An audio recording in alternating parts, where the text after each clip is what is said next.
Good afternoon and good morning to everyone who's joining from hopefully different corners of the world.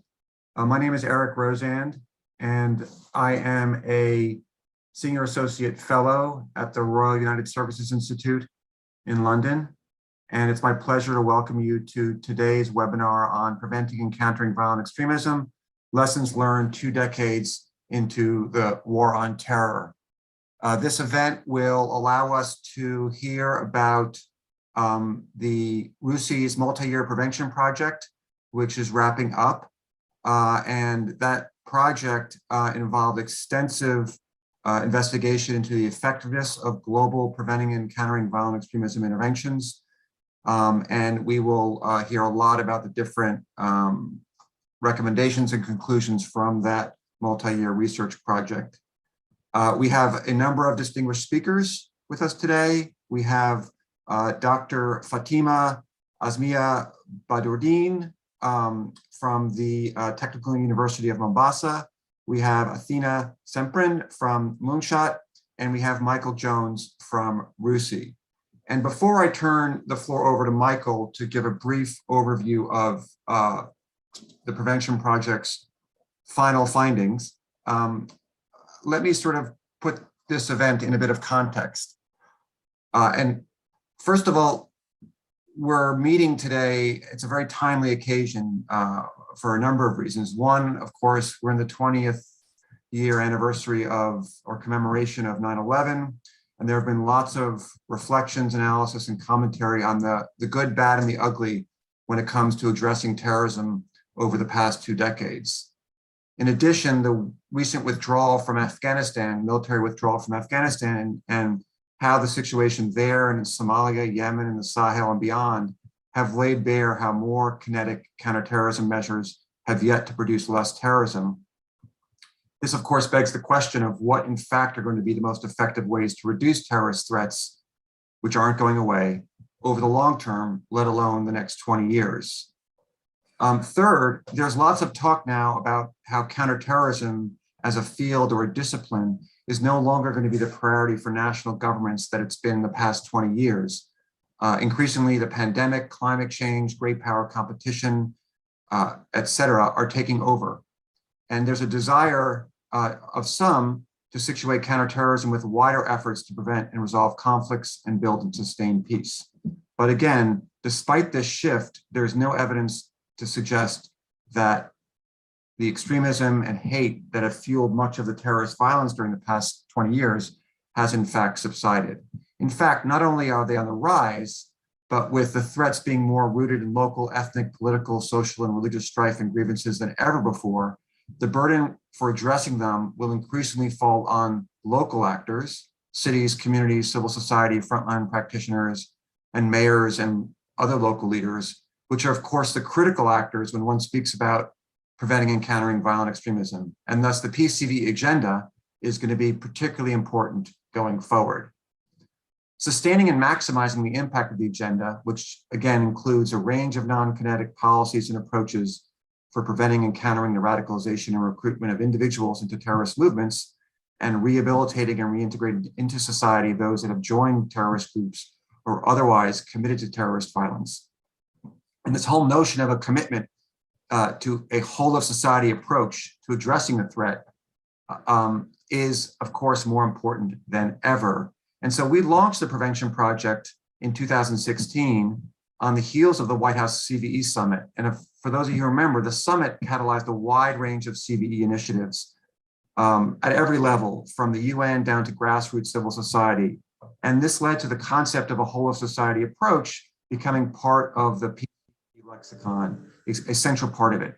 The overarching goal of the prevention project, therefore, was to gain a better understanding of the strengths and weaknesses and the comparative advantages of the different PCV stakeholders that would be required in a whole of society approach, and then to offer recommendations and guidance that could both consolidate the progress and overcome some of the barriers. RUSI's work on the prevention project focused mostly on the programmatic side, and my work, wearing my non-RUSI hat, focused largely on the policy side. And so Before I turn over the floor to Mike from the RUSI, let me just offer some reflections on where I see the policy dimension of PCVE, but starting with some of the lessons learned over the past 20 years of security-dominated CT efforts, because they very much, I think, should drive the conversation going forward about all these issues of preventing and countering violent extremism. And these lessons are certainly not, they're pretty obvious to me at least. The first, of course, is that military and security-focused operations in isolation will never end terrorist movements, and that governments can't prevent radicalization and recruitment to terrorism or build community resilience on their own, community resilience to violent extremism on their own. All you have to do is look at the situation in Afghanistan. It's a testament to this. We need a better balance between kinetic and non-kinetic tools, and I would argue that we've yet to find that balance. Another lesson is that, yes, terrorists have been killed and captured, thousands of them on the battlefield and incarcerated, but we've spent a lot less effort on the how to prevent terrorists from emerging, how to prevent young people from being radicalized. And this gets to the need to focus more on the underlying drivers, the conditions, whether it's poor governance, corruption, inequality, human rights abuses, marginalization, and exclusion. And it's particularly on these issues where governments have used counterterrorism or countering violent extremism measures as an excuse for going after political opponents, civil society, even in some cases journalists, and even female drivers. Those CT measures, or measures taken in the name of counterterrorism, have in fact generated many of the grievances in certain contexts that then fuel the violence. So it's a sort of circular. The more counterterrorism has led not to less terrorism, but perhaps to more terrorism. And thus we have to somehow get out of the cycle. And again, getting PCVE right or better and more effective is one way to break the cycle. And then the last lesson I'll just mention is that the emergence of increasingly local context as a key factor in addressing the challenges. We know that the threats are locally rooted. Recruiters are often targeting members of historically marginalized or excluded communities as they seek to exploit social or economic grievances. So again, it's local context and then local actors being at the heart of the solutions. And not only are local grievances and local actors at the heart of the solution to addressing violent extremism, but they're at the heart of the solution to addressing all variety of forms of violence, political violence, gender-based violence, human rights driven violence. And often a narrow PCVE focus is going to be not as effective as integrating efforts to address violent extremism into this wider ecosystem of efforts to address and prevent violence more broadly and address fragility. So just a few final points on some progress and some barriers that I see before I give the floor over to Mikey. In terms of progress on PCVE, I think it's largely superficial. I would argue it's largely in the documents. So you have and programs. You have a UN global strategy. You have a UN PCV framework. You have national PCV frameworks and strategies. You have local PCV frameworks and strategies. Pieces of paper that say all the right things for the most part, but often have little funding behind them and are certainly, in terms of the priority chain, they're not as prioritized as their counterterrorism or security sisters. We have more research to understand the threat and the nature of the threat and what drives individuals to violence. We have more networks of actors around at the local level, whether it's civil society, cities, or what have you. We have development agencies, which historically have been reluctant to engage in this space, are now willing to lend their expertise and resources to helping address the drivers of violent extremism through a development lens. And then we have more multi-actor cooperation, whether it's at a national level, at a whole of government approach to the problem, or at a local level, whether it's these multi-actor, multi-agency intervention teams or intervention programs that help steer individuals away from becoming violent extremists. So all of that's positive, and we have more funding going to local actors from donors to support locally driven programs. Mikey will get into some of the pitfalls there, but that's all sort of on the surface progress. But unfortunately, I would argue that it's on the policy side, the failure to devote as much attention to getting the policy side right as we have devoted to the programming side has left us with a glass half empty. Apart from the obvious challenge and a lack of definition around violent extremism or terrorism, that agreed definition prevents, and it creates an opening for governments around the world, particularly authoritarian regimes, to abuse the PCV agenda, to abuse the counterterrorism agenda in ways that are well documented and thus increasing, not diminishing the threat.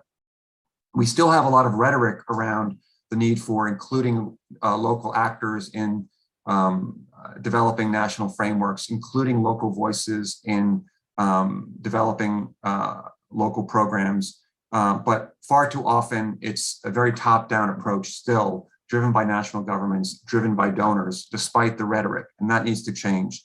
And then there's the issue of, with this more increased research, we have a better understanding of what the drivers are, but far too often, the key driver is the national government's treatment of its citizens, and therefore that complicates the ability of programming in a particular community that's not necessarily aligned with the overarching government policy, which would be sort of seeming to fuel some of the grievances as opposed to addressing them, begs the question of the utility of that short-term intervention.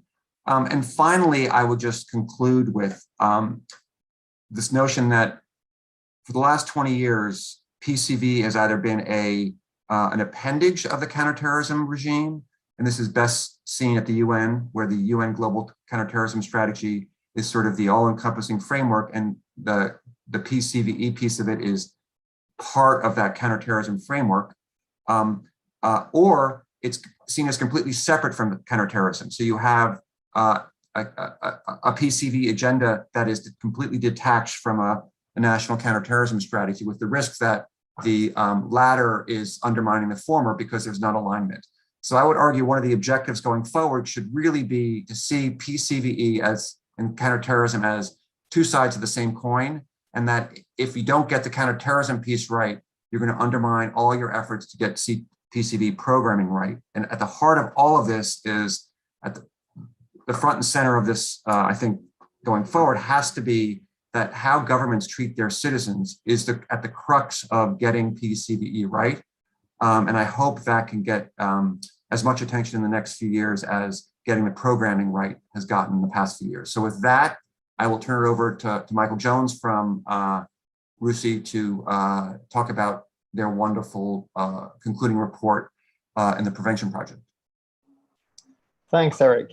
Yeah, so I'll drawing on both wider RUSI research and also findings from the prevention project, which, as Eric flagged, was a multi-year appraisal of the PCV evidence base that we conducted, trying to capture as much of the literature from 2005 to sort of early 2020 as we could to try to identify what works, what doesn't in the CVE space, where the gaps are, what lessons are available, and how can it help improve CVE programming and practice moving forward. And I think this is quite a useful starting point for sort of a reflective discussion like this, as it helps capture not only the sort of evidence base as it currently exists, and sort of helps contextualize how CVE has sort of developed in terms of progress it's made and also some of the challenges.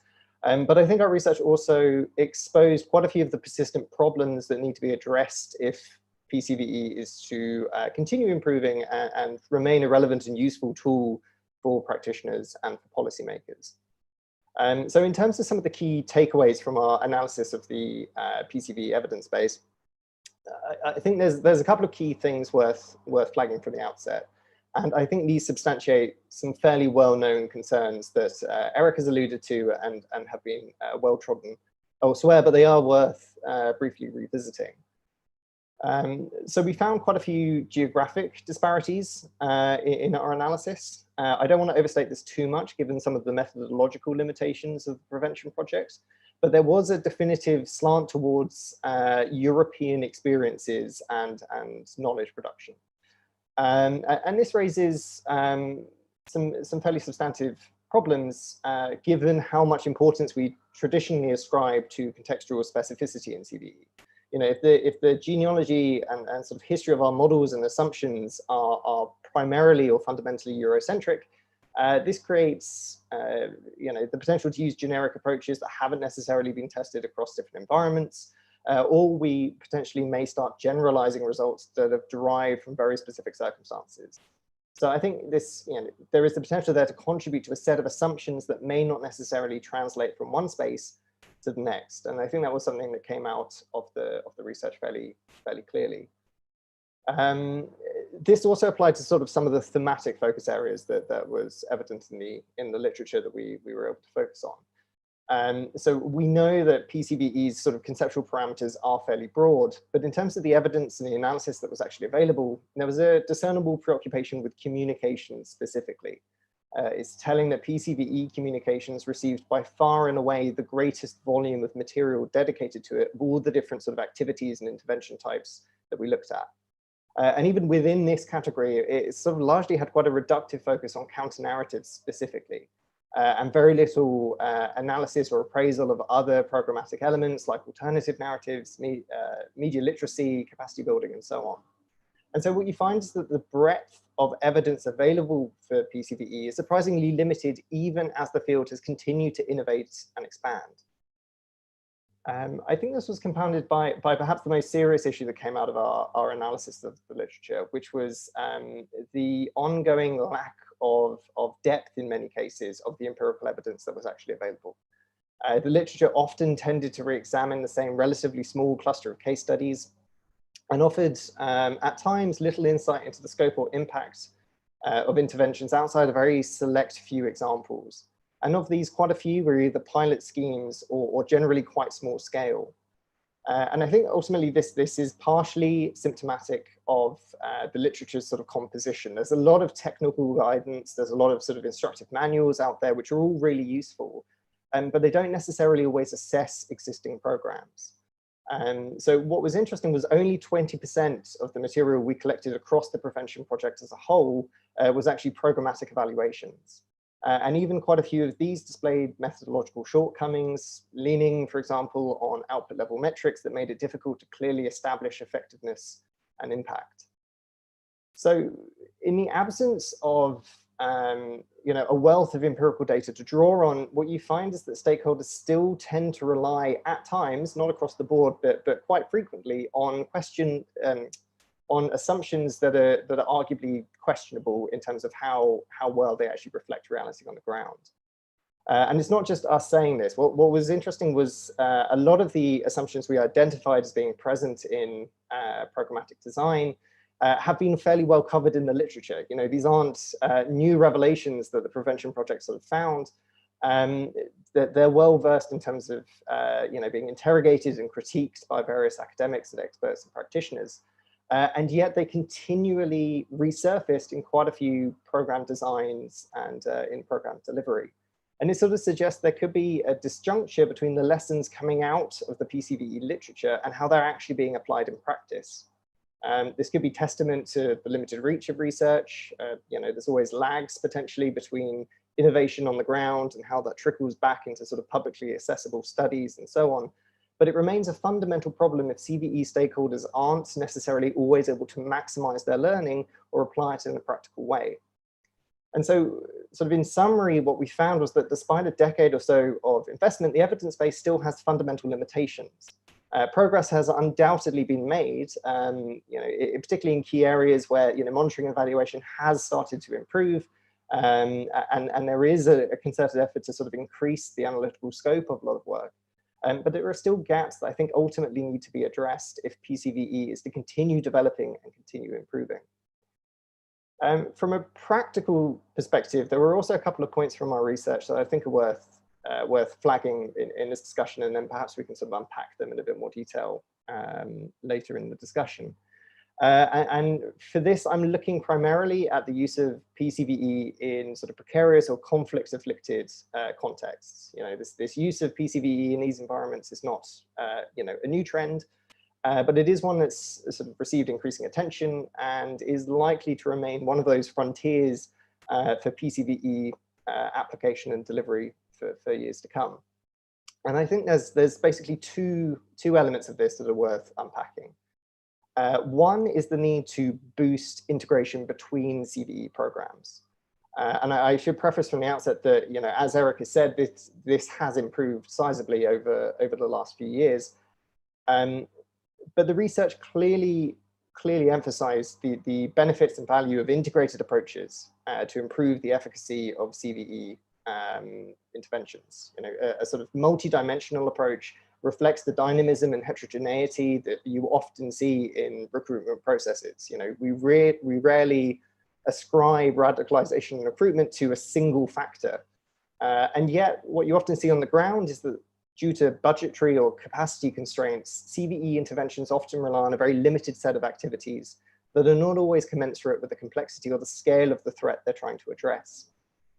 This isn't unique to CVE by any stretch, but the Prevention Project did find a number of examples where projects struggled to satisfactorily tackle the problems they were trying to prioritize, in part because these problems were sort of intricately connected to dynamics that were far wider and outside the scope of their operations. And so this led to on numerous occasions to things like say-do gaps, where there was a sort of incongruency between what practitioners were sort of trying to deliver and then the sort of tangible reality, the tangible outputs that they could actually implement on the ground that sort of frustrated the expectations of beneficiaries. To give a very basic example, and one that sort of resurfaced quite frequently, you find counter-narratives condemning the use of violence, but not offering any practical alternatives to ameliorate the grievances of their target audience. And so this can lead to counter-narratives being quickly dismissed or even generate sort of counterproductive outcomes. What became clear was that no matter how sort of locally tailored and creatively disseminated these counter-narratives were, they were likely to have only a limited impact if conducted in isolation. And the more promising case studies and activities that we saw very much deployed communication strategically. It threaded it across different sort of concurrent activities, be it education, be it capacity building, vocational training, and so on, to bridge that gap between the words and promises of practitioners and sort of tangible impact on the ground. And this was the same not only for PCVE communications, but sort of women-centric programming, youth empowerment schemes, and so on, where you saw a combined range of approaches offer a much higher degree or much higher chance of success. This is pretty difficult to sort of translate into action. As I've said, local interventions are unlikely to have the capacity or resources to run multiple projects on their own without necessarily sort of compromising their coverage or the sort of standards of the activities they're trying to deliver.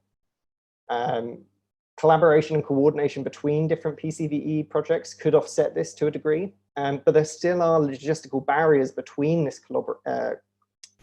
collaboration that need to be mitigated. And it's even as simple as sort of developing comprehensive mapping of what other activities and stakeholders are actually operating in the same space.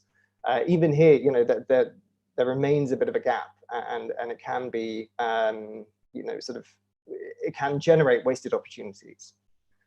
Strategic frameworks, including national and subnational action plans, could offer an opportunity to sort of expedite some of this networking. And I think there's interesting examples where that has been the case. But the CVE landscape, for now at least, does still appear to be fragmented in ways that potentially diminish the effectiveness of projects on the ground. The second point I'll briefly touch on is the need to generate better connections between CVE and other forms of intervention. And again, this I think speaks to some of those issues that Eric flagged in the introduction. So we know that violent extremism, particularly in sort of precarious or conflict-afflicted environments, is incubated in a sort of broader ecosystem of insecurity and conflict. And these systems are such that PCVE can't necessarily resolve them on their own or on its own. So to give you a very quick example, there was instances of very promising mentorship schemes in places like Kenya that helped strengthen the support and skills of at-risk youths. but these programs found it difficult to maintain long-term impact, in part because participants still face the same deeply ingrained sort of structural challenges that contributed to their vulnerability in the first place. They were, as a result of the program, they were better placed to sort of navigate some of these challenges, but the programs weren't designed and therefore did not address the underlying problems, nor could they always offer sort of follow-on programming that sort of met the needs of participants. And so you saw a sort of diminishing of its effectiveness over time. Instead, I think, that there's an increasing push for PCVE to be sort of nested in and complemented by broader forms of sort of development and peace building efforts in conflict-afflicted contexts. It's only through sort of this complementarity that you can develop holistic responses that are capable of addressing the sort of environments and ecologies that generate and perpetuate violent extremism sort of in the first place. And again, it's difficult to achieve this on the ground. Development and peace building often have divergent, perhaps even sort of contradictory mechanics, objectives. They're speaking to different audiences. They have different measures of success and so on. And so you have examples where sort of conventional or development sort of livelihood programs may overlook at-risk individuals, such as those from the mentorship scheme I previously described, in part because these individuals do not have the preferred qualifications. They might raise additional costs or security challenges that could infringe on the so-called success rate of development programs. Infringe on the success rate of development programs according to development metrics. But in excluding these populations, you potentially exacerbate the violent extremist problem on the ground. We also saw quite a clear reluctance from peace builders and development stakeholders to engage in collaboration. And this again is sort of understandable given sort of patterns of securitization and in very specific circumstances, co-optation that led to sort of detrimental impacts both for CVE outcomes and then also for development of peace building outcomes. Nevertheless, I think as Eric rightly flags, this sort of connective tissue linking PCVE projects with wider forms of programming is essential to ultimately create and sustain impact. And I think that's something that's really going to have to be looked at as this space sort of develops forward. We've seen donors potentially have a role here in how they manage portfolios, sort of understanding how projects can potentially relate to one another, although this is contingent on specific circumstances and specific programs.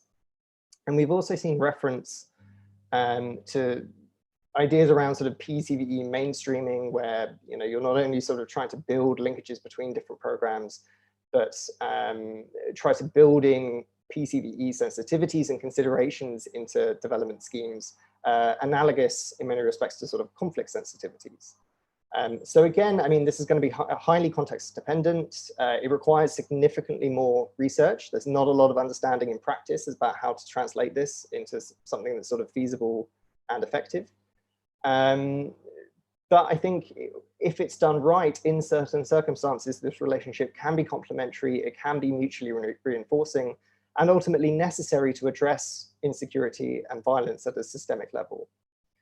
So I'll leave it there for now, but I think those are the key issues that are ultimately going to define how far PCVE can remain a relevant and a useful resource for practitioners, particularly when they're engaging in spaces that are defined by instability, conflict, and grievance. That's so often the sort of so often fertile ground for problems around violent extremism.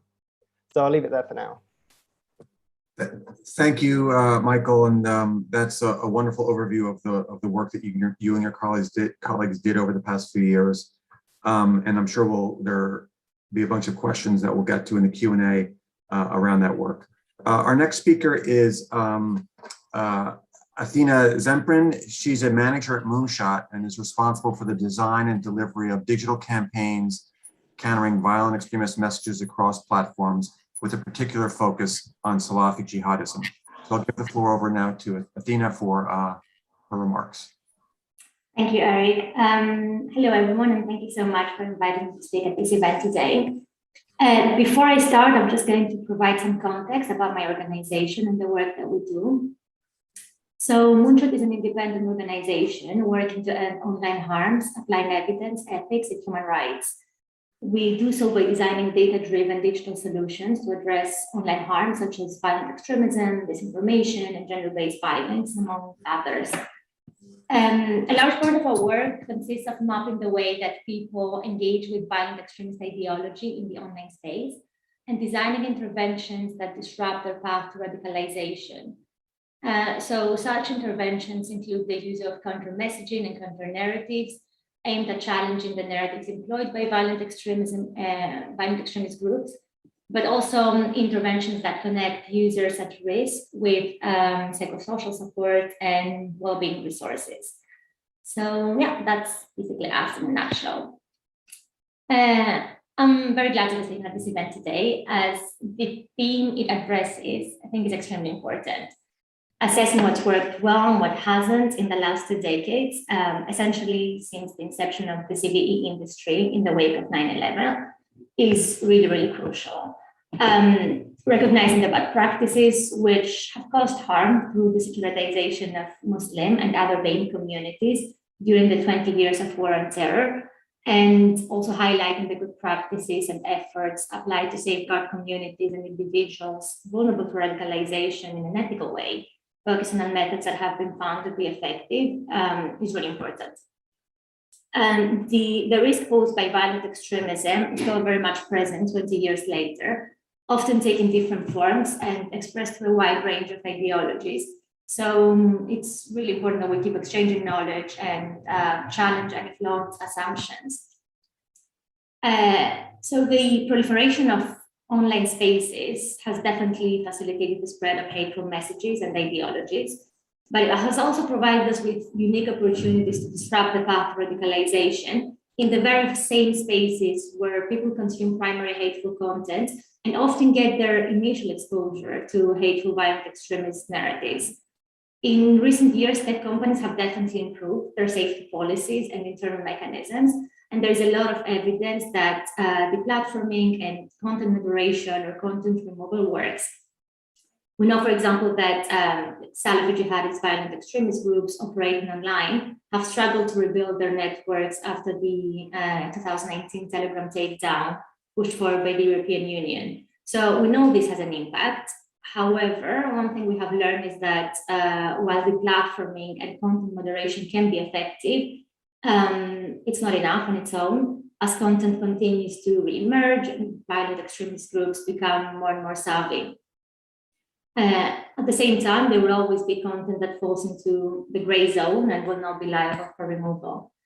So our work in this space over the last couple of years have taught us that online interventions have a lot to offer, particularly behavioral health methods, which are now largely accepted as an effective approach to countering extremism offline. They should also be applied online.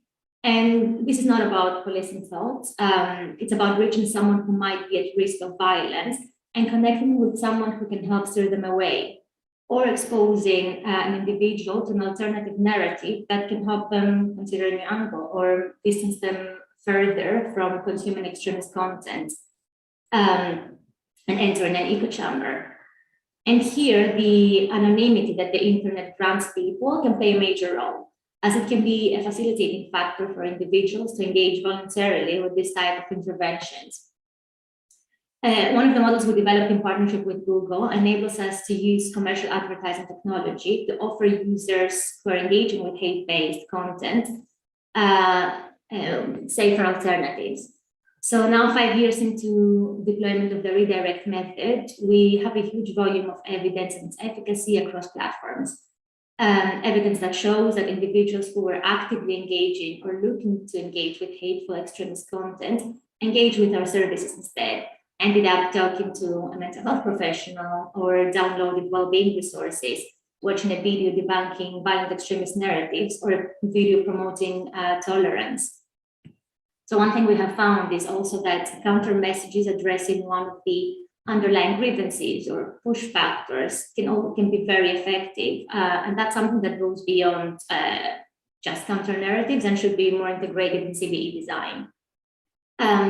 Another really important lesson, and going back to the harm I mentioned earlier, caused by the umbrella securitization of entire communities, is the importance of identifying intervention target groups through evidence-based risk and protective factors rather than empirically flawed assumptions when designing programs.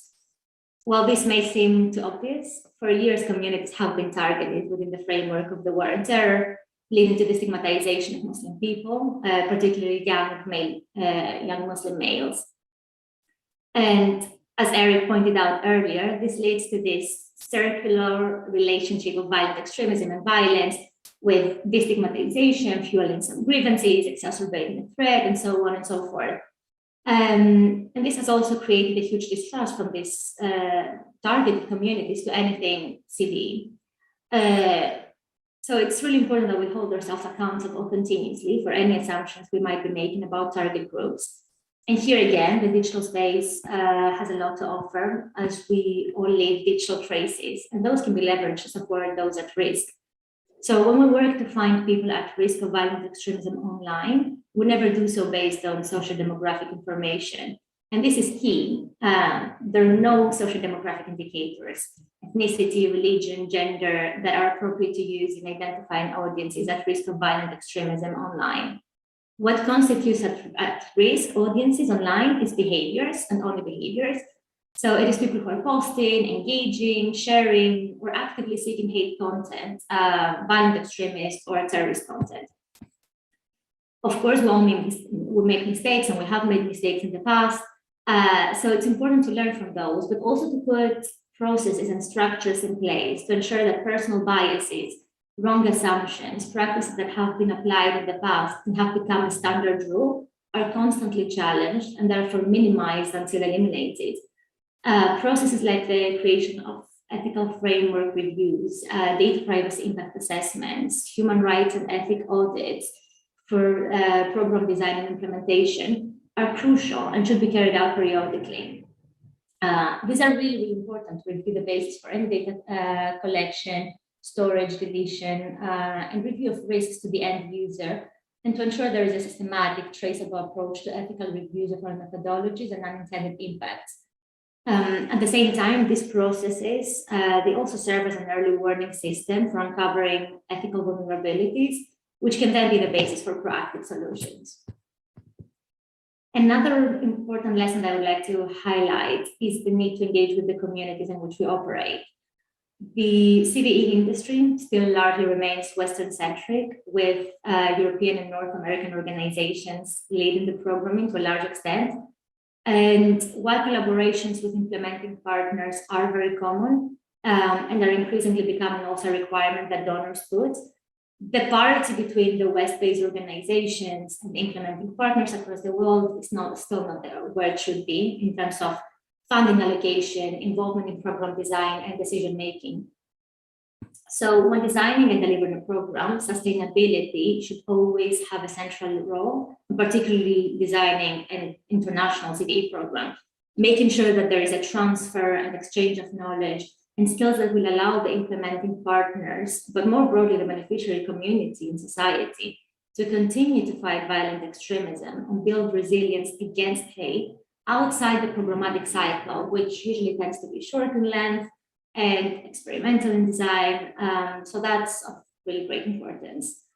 When working in conjunction with local communities, we need to make more space for them, exchange knowledge, and build something jointly that can have a long-term positive impact. Making sure that program design takes into account contextual particularities, cultural and social norms, audience composition, and engaging subject matter expertise from the country or the community we work in is absolutely fundamental. While doing all that, it's also important to ensure that program design incorporates do no harm principles and that implementing partners are given the necessary level of capacity building and support to carry out this work in a secure and sustainable way. Ultimately, when it comes to international programming, it's people on the ground that will continue to fight against extremism after the completion of the project. And we need to make sure that we have equipped them with the skills to continue to do so after the project has ended. And this is an approach that has been central to our work. So I'll leave it here. These are my main reflections that I wanted to share and some of the lessons learned from my experience as a practitioner in the field. Yeah, excited to be hearing my colleagues' reflections today, and I look forward to the discussion. So I'll hand over back to Eric. Thank you very much, Athena, for those remarks and sharing the perspective from your work at Moonshot. Now we will go to our last speaker before we open up into the Q&A. We have Dr. Fatima Azmiya Badurdin. She's a lecturer at the Department of Social Sciences, the Technical University of Mombasa. She has taken a keen interest in the sociological analysis of recruitment for violent extremism organizations, and since 2012 has worked in Kenya as an academic and practitioner in this field. So I will give the floor over to Fatima for her remarks now. Okay, thank you, Eric. I hope I'm audible. Yeah. So I allude to most of the points highlighted by all the speakers. So much is said. So what I would like to look into is particular areas that could strengthen the concept of CVE and PVE. So when we talk about PCVE, one aspect that constantly comes, and it's an age-old debate, that is what is VE are we talking about? What is this concept? It starts with this vagueness. So most of the time, most of our strategies are in line with looking at it from a, so it's an ideology and act, but we are looking from a narrow definition, more often from an Islamist inclined VE.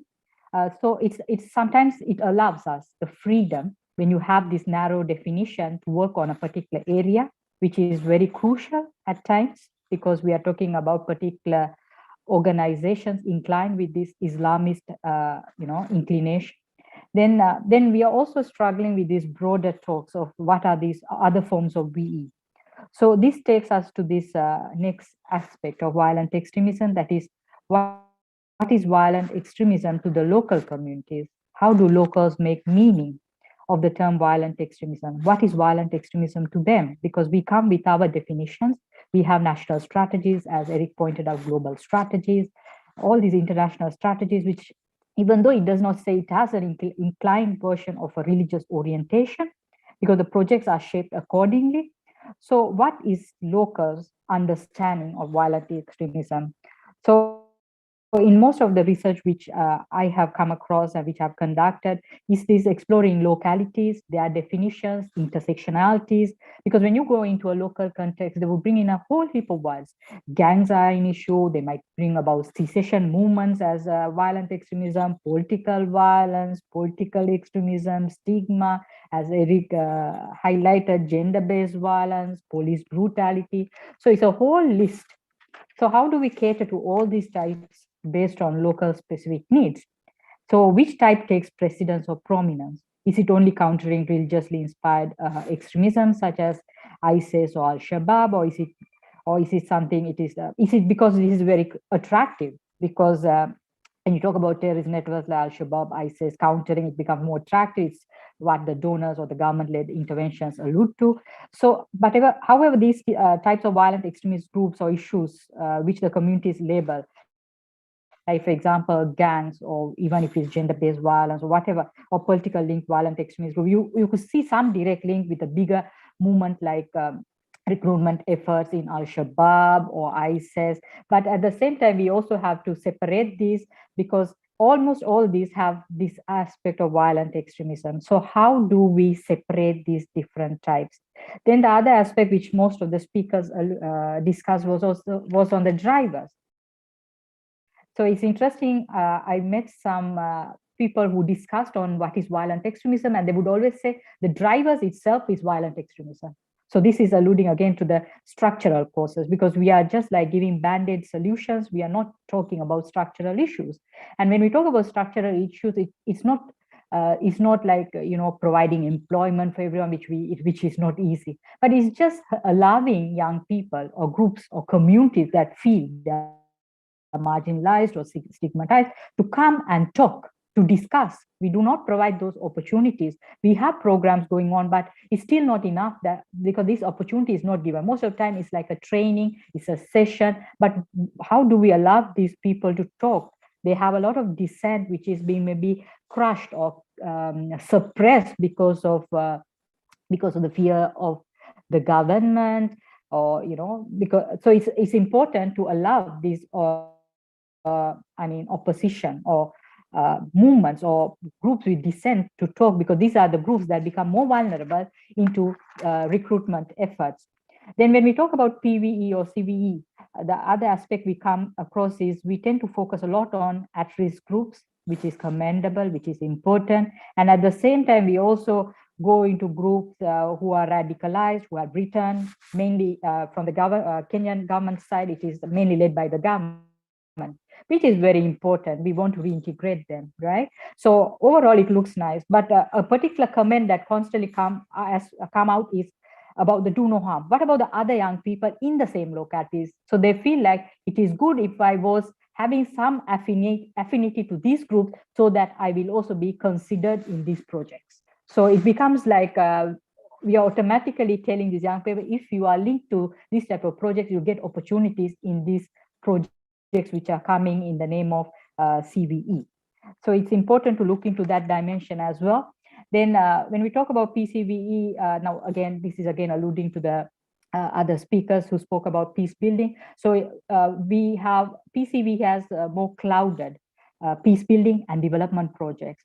So even every project wants to tag themselves on this, CVE, PCV, because it's colorful, it has a lot of funding to an extent, not a lot, at least more than peace building initiatives at the moment. So, but it's important we have again on the peace building aspects, because this is more broader and we are looking into more positive opportunities towards positive peace, and also to look into local narratives that will sustain this type of peace is also very important. Like, for example, already if you look into the history of these localities, we have been having local peace building mechanisms, systems that address local grievances. Is down the way something went wrong. That's why we see these recruiters taking these opportunities of addressing these grievance systems. So what went wrong? How can we harness existing local peace building mechanisms that were already in these localities? So it's important, rather than bringing in new systems in these projects, like what a particular village elder would do, a clan leader would do, it's important for us to know their roles and strengthen those roles which has been sustaining these communities for a very long time. Then again, I would allude to the previous speaker who spoke about stigmatization of particular communities.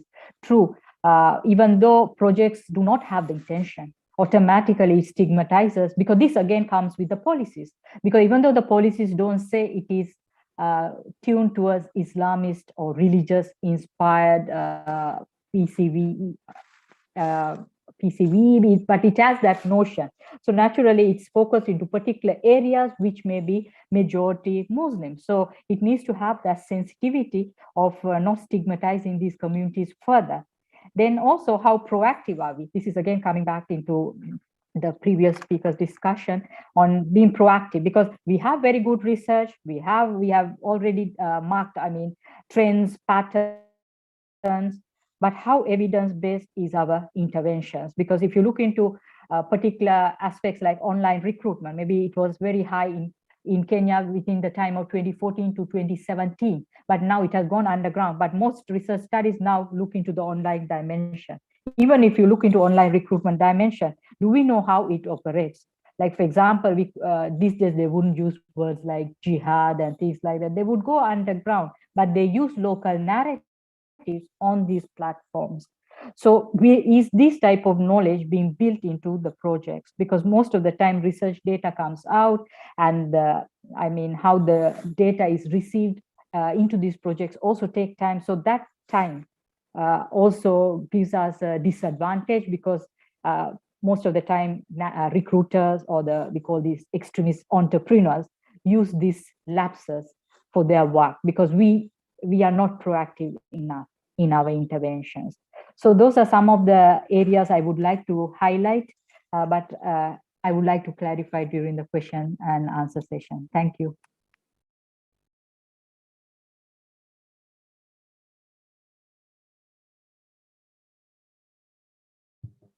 Thank you so much for those remarks. And we've had three very, very impressive sets of interventions covering different aspects of the PCVE environment. And I think before we open it up the floor, I see we have some good questions in the that have come in the Q&A. I just wanted to ask the speakers, using my prerogative as the moderator, of the first question, which centers around the sustainability of this work. I mean, Michael's was looking at essentially donor-funded PCVE projects. Athena's looking at, she works for an organization that's funded by donors. Is there a possibility that over time, this kind of work will get the kind of support from national governments internally that counterterrorism has received? Or are we still looking at most national governments outside of Europe and the West expecting donors to fund this and continuing to invest the majority of their resources in the security domain?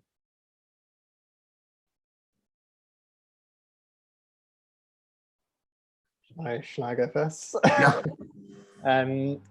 Yeah, I mean, it's a good question. I think ultimately, and I think this is something that Fatima can speak to much more than I can, but I would suggest that there's this ongoing tension, particularly in contexts such as Kenya, elsewhere in East Africa, Sub-Saharan Africa, and so on, where there is a need for greater national and particularly local ownership over programming, and as part of that, the autonomy afforded by national and local investment into these projects is essential. But at the same time, recognizing that PCVE is not, the most urgent issue that is afflicting, vast amounts of Kenyan society or societies elsewhere. So I think ultimately it is, it's a very tricky line to walk, where ultimately you do want greater sort of domestic ownership, both financial alongside sort of practical, but that has to be proportionate to how we see, CVE fitting in with all of these other structural, systematic, political, economic, and social issues that these governments, civil society organizations, citizens are facing and experiencing. So I don't necessarily have a concrete answer, but I think it's one of those things where it's very easy to just recommend greater investment into these programs. So it's I think important to understand where CVE can thread into other structural things that need to be invested in, so you can make sort of the most of the limited resources you actually have. Does anyone else of the panel want to take that on, or I can otherwise turn to some other questions? Feel free to jump in, otherwise I can. No? Okay, well, thank you, Michael, for that. We have a question in particular for Dr. Badurdin. You spoke of individuals that may feign interest in extremist groups in order to benefit from development programs. In my experience, this is a point that is often talked about for development programming more general, but there's little evidence that this is a significant issue in terms of actual numbers of people engaging in this behavior. Do you have some information regarding the degree of risk this actually presents? The degree of risk this actually presents.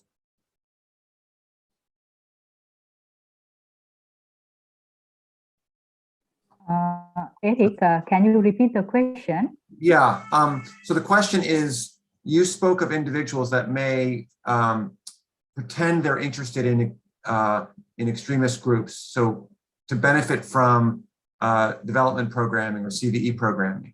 And in this person's experience, this is a point that is often talked about for development programming more general, but there's little evidence to suggest that this is significant in terms of actual numbers of people engaging in this behavior. Meaning, are there, what do you think is the actual risk of individuals pretending to be part of a violent extremist milieu in order to benefit from CVE programs?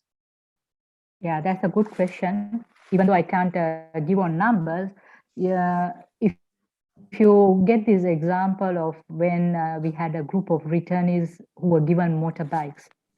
And then when motorbikes, because in the way of integrating them, livelihood support, right? We have these bodas. So the other young people, the perception was, if I was in this network, I would also be benefited. Now I do not have. So that was a sentiment. Then we have gang members also these days, because there's a lot of efforts of integration of gang members. They also, the people in the gangs are benefited than the other young people in the same neighborhood, and all of them are going through the same structural issues of poverty, maybe going through particular marginal issues. So it's like a prompter of already showing the others, if you were in a gang or if you were a returnee, you are better off, because projects are now, it's a do no harm principle. So it's like a motivator now. So it's not directly, but you see the perceptions, because people will not sell us, I went because I need this type of benefit. But it is something that is already a discussion in these specific communities, where particular members are benefited by virtue of their past in these particular networks. I hope I answered the question. Thank you. And I think this gets to the larger point of ensuring that particularly in the rehabilitation, reintegration space, that those returning from conflict zones, et cetera, don't have access to resources and benefits that members of the community who didn't travel to a conflict zone to support terrorism are receiving. So one can't treat the returnees better than the average citizen who never left, which I think is gets at this larger point. Another question we have here is for Athena, which is regarding the redirection of at-risk individuals towards more tolerant messaging. But if the intention is to target those already actively searching for hateful content, how does this approach mitigate the risk of driving at-risk individuals away from participating in platforms and onto less discerning or more problematic ones? Yeah, so driving them to more problematic platforms, that's definitely something that comes down to risk assessment. So when we choose the redirect content that we put out there, so whether it's someone searching to download like another magazine from ISIS on Google, and then redirecting them to a video on YouTube, which either debunks specific narratives from ISIS, or has some sort of like alternative content that is thought-provoking or intending to distance them away from the extremist content they were initially aiming to reach. The actual counter content is assessed from a risk perspective very thoroughly, from like who the content creator is, where like what the narratives presented are, but also like algorithmically, where could that lead someone? Because a lot of the content can be just algorithmically suggested, and so we have control over the first one, but like not necessarily the rest. But then still, like we do all the necessary risk assessments to ensure that what we put out there is absolutely the risk and completely safe. So I hope that answers the question. Thank you. It will have to do, because we have one more question, which we'll get to before we have to wrap up. This question is can be for anyone to take the floor. Do you know of any good examples outside of the West where the local government or the host government at the national level has tried to take an integrated approach to security and counterterrorism and preventing and countering violent extremism? And if so, how did they put this into practice? Any takers?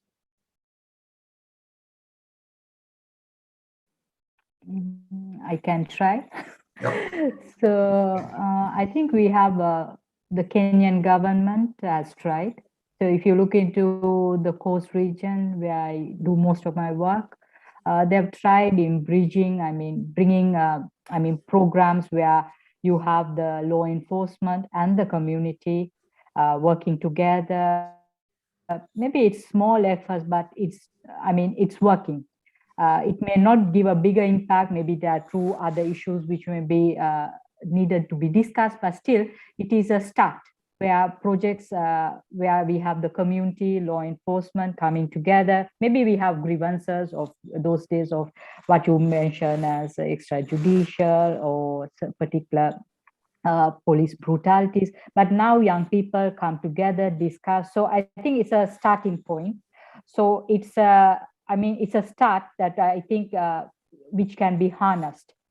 So we have I can't talk from the how much these county action plans are implementing, but at least efforts have been done by NGOs trying to bridge, the government, the county government, the national government trying to come together. So there is a lot of integrated approaches built. Still, you might see it's a bit more like national centric, but still it's an effort. It's a startup. So that's something I can add there. Thank you. And I would just, in addition to agreeing with that, I would just add another example is Indonesia, which is also making very important progress along those lines. But unfortunately, there are not that many examples of this happening either in the global South or the global North. So it's not just a challenge limited to one particular region or country. So with that, I will wrap things up to say thank you to all of the speakers for participating. Thank you to Rusi for leading the Prevention Project's research here. And of course, thank you to the donors that supported this work. The European Union, Norway, Switzerland have supported the work from the beginning, and we're grateful to them. And thank you to the audience for participating. And I hope you learned a lot. We got to some of the questions in the Q&A, but not to all of them, unfortunately, due to time. But thank you for your interest, and we look forward to having you participate in future RUSI webinars on terrorism and conflict. So thank you very much.